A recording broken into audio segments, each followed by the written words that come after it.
A lot of you have saved and invested really well, and you are still going to get killed by taxes. So if you don't know my dopey joke already, I'm all about being patriotic, just not to the point that you pay more in taxes than you need to.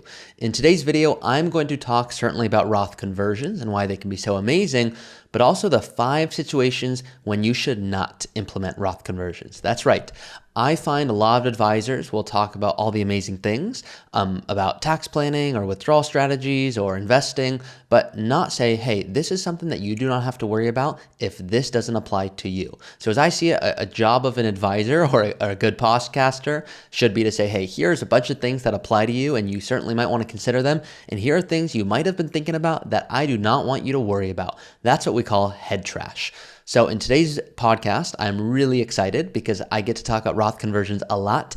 If you don't know my cauliflower example, you're going to get to hear it again today.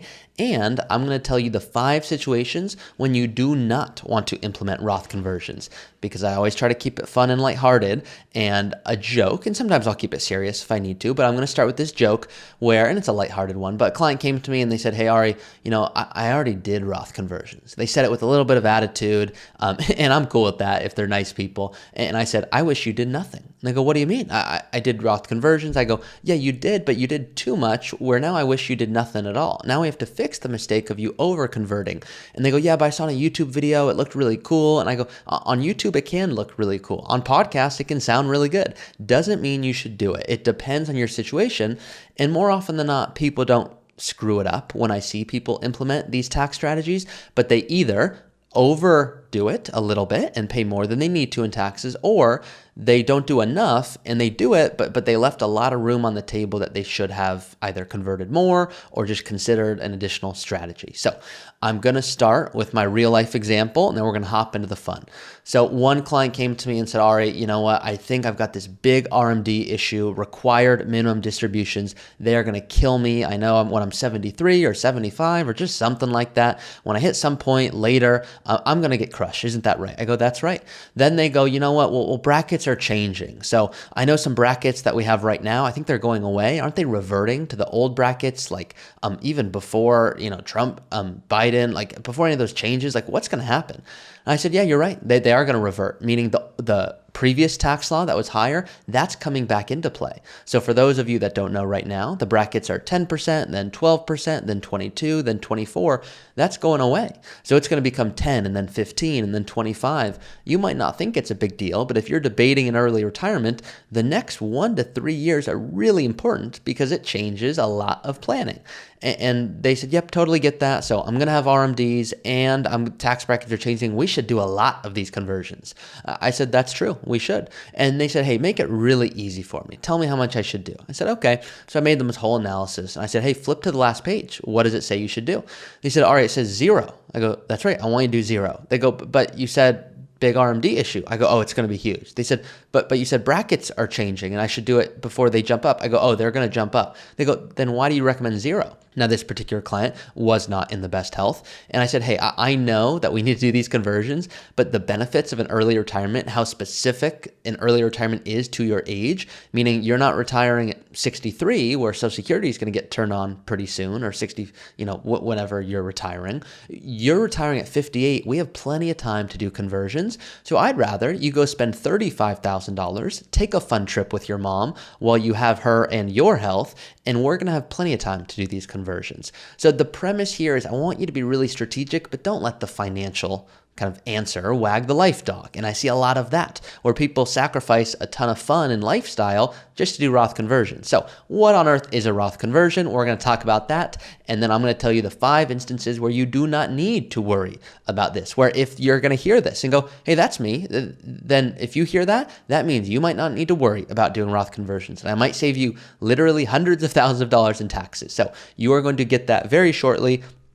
I am going to start with a recent review, and this one comes from Harold. Harold says, Ari, really enjoy financial planning, but you are giving me a new perspective, especially regarding health insurance and withdrawal rates. You're very welcome, and I love doing the show. So with that being said, I've got my 5 little instances, situations, if you will, when not to do a Roth conversion. I'm going to give you all of the answers right now, and then I'm going to go through each of them in more detail. So First of all, what is a Roth conversion? Very, very simple. I try to keep it fun. I know this stuff can get dry at times, but I want to make sure that you, first of all, are meeting with an advisor going, this isn't like going to the dentist. Like I'm getting some real guidance and I'm not falling asleep and I'm excited for our meetings. Most people, it's like, hey, I like this stuff, but my spouse doesn't. So how do you get her involved? And I promise I'm going to talk about Roth conversions and all this stuff. But when these thoughts come into my head, I just want to share them, and some of them are fun.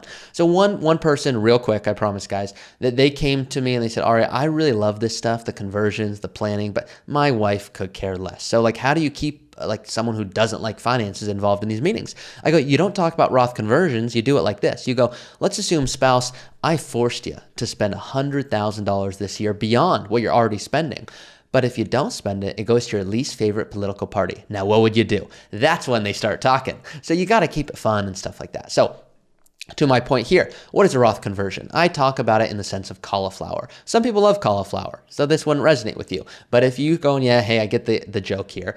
Cauliflower, the way I frame it is you can say, I'm going to retire early and I'm not going to eat any cauliflower. That's right. All steak, all pasta, all the good stuff for the rest of my life. And then all of a sudden, 75 comes and you're forced to eat so many vegetables you don't want to eat it ever again, and the government's like, too bad. Those are required minimum distributions. You are forced to pay taxes, and so you can delay and delay and delay and not eat any vegetables, and in the future you're going to be forced to eat so much that you're going to be so sick of them and they're not going to care. You're going to be forced to pay required minimum distributions. You're going to be taxed at your highest marginal bracket. So if you have a pension and Social Security and rental income or a really healthy portfolio, you're just going to get annihilated. Okay, I'm not saying that to scare you. What I'm saying is next year is kind of the last year before brackets change, where you can do a lot of cool planning stuff. You can still do them in future years. They're just less effective. So what I want you to do is consider eating a little bit of cauliflower. Not saying you have to eat a ton, but eat a little bit, because if you're willing to eat a little bit or pay a little bit in taxes, you are not going to be forced to eat all cauliflower or a large portion of cauliflower in the future. It's pretty simple. So what you can do is move money from an IRA, a pre-tax account, or a 401k into a Roth IRA. And so you get to determine how much you want to move. You are intentionally going, yes, I am more than happy to pay taxes, knowing I will never pay taxes on these dollars ever again. Now, those are the very basic, kind of loose, fun examples on conversions. What I want to tell you is when not to do this. Now, number one is if you know you will be in a lower tax bracket in the future, do not do Roth conversions. Meaning, if here we are paying 33% taxes plus, and a lot of you are paying north of that. You're paying 40, you're paying 50% taxes all in, depending on Fed and state and where you live. The truth is, you're getting crushed. And what you want to do is you want to certainly limit that by doing some pre-tax, deductions, 401ks, 403bs, all that good stuff. You want to limit how much you have to pay in taxes. Now, some of you are in, let's call it 22, 24% bracket all in right now. Maybe you're still working. Maybe there's part-time income. Maybe you're going, you know what? I've got a really healthy income today. I'm getting crushed, but in the future, I'm going to retire early and I'll have a chance where my income's like nothing or very little. Well, if you're even going to have a chance where your income is going to be very, very low, that's when it makes sense to do some strategic tax planning. But if you are never going to have an RMD issue, meaning you are forever, let's assume you have all Roth or all brokerage or whatever, no pre-tax accounts. In the future, there's no pension, no rental income. You just have a really healthy portfolio and you're wondering, should I do Roth conversions? Well, in the future, if your income is going to be lower, don't go pay 20% in taxes today just to save paying 10% in taxes later. That doesn't make any sense. Sometimes you just need to hear it that way. What some people are doing is they're paying Roth conversions, but they really shouldn't, meaning there's going to be an opportunity where, yes, they're going to be in a lower tax bracket. And if they're going to be jumped into a higher bracket later, let's assume hypothetically, you're 50 years old, you're in a high tax bracket, north of 40%, and then all of a sudden you retire. There's 5 years where from 50 to 55, you can pay really low taxes, and then maybe a pension starts at 55. Okay, well, during those years where your income's really low, you might want to do Roth conversions, because from 55 to 62, let's assume there's a pension, and now you have a pension and Social Security is turned on at 62, and then let's assuming you want to elect then, and then let's assume Roth conversion or RMDs, should I say, start 10 years after, let's assume really 13 years at 75. Well, now you're going to continue to get crushed. And so the premise here is if you've got some varying windows of time where, yep, I'm going to retire, my income will be low, but I've got a few years. Okay, that's when it can make sense to do a conversion. It does not make sense to if you're going to be in a lower bracket in the future. forever. That's number one. Number two, if RMDs are never going to be an issue, you don't need to worry about Roth conversions. Meaning what's going to happen is if you have $100,000, the government's going to force you to take out 3.8% of your portfolio to start. So $3,800, you're going to have to take that out. And you might go, well, that sucks. I go, no, you got a deduction for it up front. Now you're just paying taxes. That's okay. You're paying taxes on it, and it's not going to be excessive. Meaning, I imagine, let's assume you're living on $80,000 a year. Well, if you're living on $80,000 a year and you're forced to take $3,800, that's not kind of forcing you to take out more than you need. I am talking about if you have, let's just assume 10 million in an IRA. It doesn't have to be 10, but let's assume it's 2 million. If it's 2 million in an IRA and you're forced to take out, I don't know, let's just say 5%, you go, okay, I'm not so sure I need that amount of money like in excess of what I'm already spending. Now, most of you would go, well, what's the big deal? $50,000, I want to spend 80. I go, you're right, it's not a big deal. But what's going to happen is it's going to keep growing, and all of a sudden you're going to be forced to take out 6, 7, 8% out of a $4 million portfolio. And then you might go, all right, I don't need $300,000. Like, I've already got Social Security and pension and rental income, and I've got other stuff going on. Like, I don't need that. And I go, you're right. I know that. The government doesn't care, and they're going to force you to pay taxes on it. So if you're not worried about RMDs, meaning if RMDs are not going to be excessive for you, then Roth conversions might not be applicable, and you might not need to worry about anything I'm saying at all. Additionally, if you do a lot of charitable giving, you can do what are called QCDs, Qualified Charitable Distributions. I know you're thinking, Ari, that was Portuguese, but what this means is what you can do is intentionally, as opposed to paying this big RMD, if charitable giving is important to you, you can say, you know what, I'm going to be strategic here. I'm going to not sell this stock and then pay taxes and then give it to my church.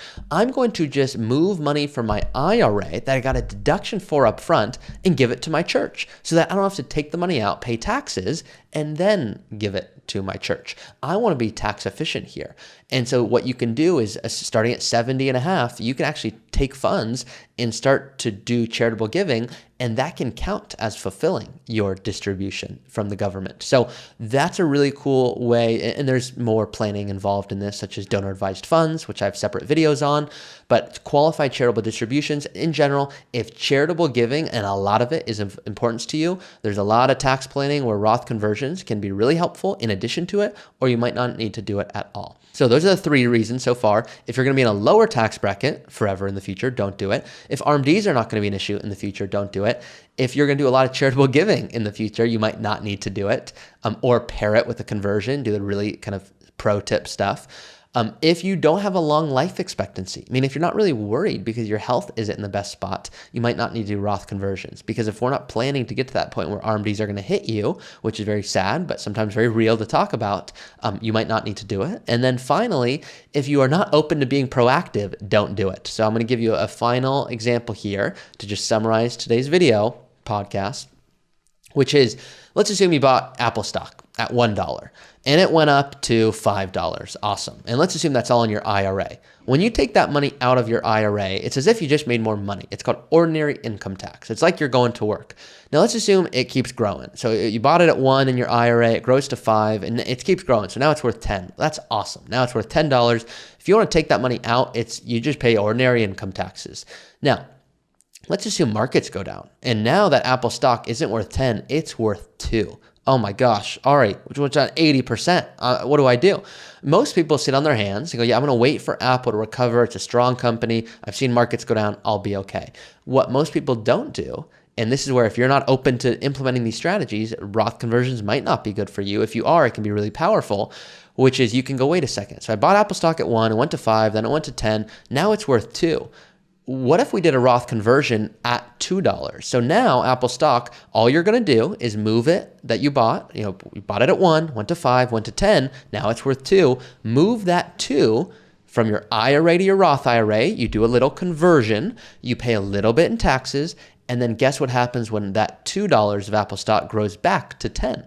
Well, that's all tax-free growth. So from the 2 all the way to the 10, you now get to reap all of those benefits tax-free. So a real-life example, clients came to me and they were late 50s, about 58, 57. and they want to retire early. They didn't know if they could make it happen. And this was right before COVID. And they were like, Ari, can we make this happen? I go, you know what? It's going to be tight, but if you're open to implementing dynamic strategies and you really hate what you're doing and you're not open to part-time income, here's kind of where you stand. What are your thoughts? And they were like, hey, I'm not so sure. I go, hey, let's talk more about this. Ran more stress testing, more what-if scenarios, started to get more confident. But still, even if markets go down, you want to make sure you don't have to go back to work just because of what markets have done. So what we did is we implemented for them some strategic Roth conversions, but not right away. We said, hey, wait, what if, when markets go down, we kind of really put our kind of pedal to the metal there. And here's the reason for it. And they go, yep, I'm ready if markets go down. I'm not going to go sell everything. I'm open to being dynamic. So markets went down 30% when COVID occurred. And all of that kind of big downturn, we didn't convert it right at the bottom because we don't do market timing. You never know when the bottom is. But when markets were down about 20 to 25%, we implemented a lot of strategic Roth conversions. Now, what does that mean? What that means is we moved a lot of the money. So they had about $1.5 million. And now they were in the range of kind of 1.1, 1.2, 1. So a big, very scary downturn. And now what we did is we did a Roth conversion at that point. And so we moved the money from their pre-tax accounts to their Roth as the growth came back. And as to where they are right now, sitting in the 1.7 to 1.8 range, there's $600,000. That's tax-free growth. Taking their withdrawal rate from what was originally around 4 to 4.4% to now about 3.6 to 3.8%. Their withdrawal rate actually decreased even though they stopped working, and now they're in a better spot to spend even more money. Pretty special stuff here. So Roth conversions can be amazing if you're open to being dynamic and going, yep, markets went down. I'm not going to freak out. I'm simply going to move this money so that when the markets do recover, all of that I'm not paying taxes on, all that growth. So this is not strict market timing. We don't subscribe to that. What we want to make sure is you have the income you need in retirement and that you're open to doing what we call our NBs, no-brainers, where it's, hey, this is a no-brainer. Let's absolutely implement this and be ready. It doesn't mean we're going to implement it tomorrow. It means, hey, let's be ready. So if we're traveling or doing fun stuff, that we know the strategies in place to take care of these things. So these were the 5 situations where you do not want to do Roth conversions, but also you can see the real benefit of them. So I've got tons of different videos and podcasts on this. My final request is if this made you think 1% differently about your retirement or an early retirement, tax planning, whatever it is, please do, of course, drop a comment if you are on YouTube or leave a review on iTunes. Really fun for me to see, or just shoot me an email. My email is directly ari@rootfinancialpartners with an S on the end.com. I love hearing from all of you guys. And if you want to work with us on a custom strategy, it's what we love to do. So of course, reach out to us in the description of this episode. Thanks guys. Love ya.